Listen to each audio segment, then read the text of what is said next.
صحیح بخاری حدیث نمبر 241۔ حضرت انس رضی اللہ تعالی عنہ روایت کرتے ہیں کہ رسول اللہ صلی اللہ علیہ وسلم نے ایک مرتبہ اپنے کپڑے میں تھوکا۔ صحیح بخاری حدیث نمبر 242۔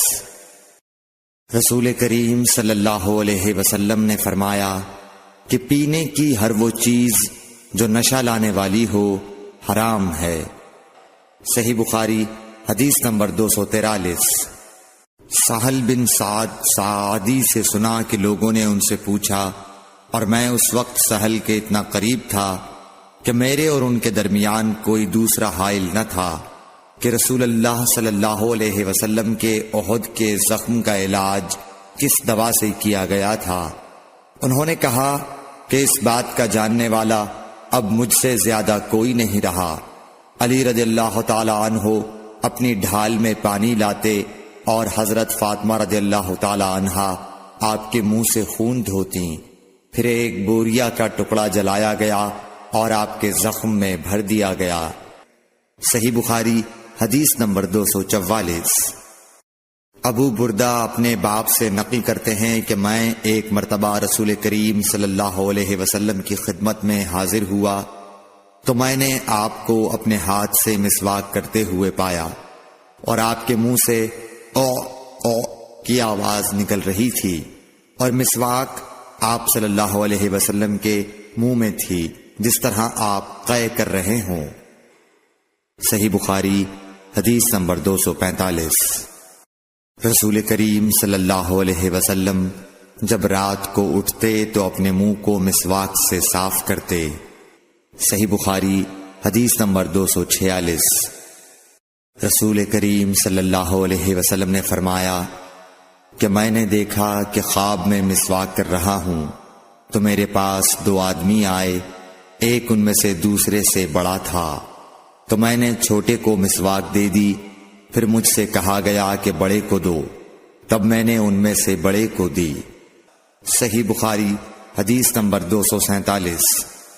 رسول اللہ صلی اللہ علیہ وسلم نے فرمایا کہ جب تم اپنے بستر پر لیٹنے آؤ تو اس طرح وضو کرو جس طرح نماز کے لیے کرتے ہو، پھر داہنی کروٹ پر لیٹ کر یوں کہو، اے اللہ، میں نے اپنا چہرہ تیری طرف جھکا دیا، اپنا معاملہ تیرے ہی سپرد کر دیا، میں نے تیرے ثواب کی توقع اور تیرے عذاب کے ڈر سے تجھے ہی پشت پناہ بنا لیا، تیرے سوا کہیں پناہ اور نجات کی جگہ نہیں۔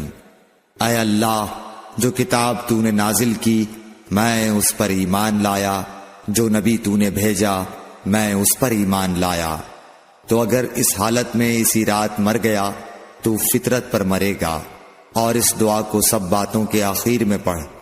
حضرت برا کہتے ہیں کہ میں نے رسول اللہ صلی اللہ علیہ وسلم کے سامنے اس دعا کو دوبارہ پڑھا۔ جب آمنت بکتابک الذی انزلت پر پہنچا تو میں نے ورسولک کا لفظ کہہ دیا۔ آپ نے فرمایا نہیں، یوں کہو ونبیک الذی ارسلت۔ صحیح بخاری حدیث نمبر 248۔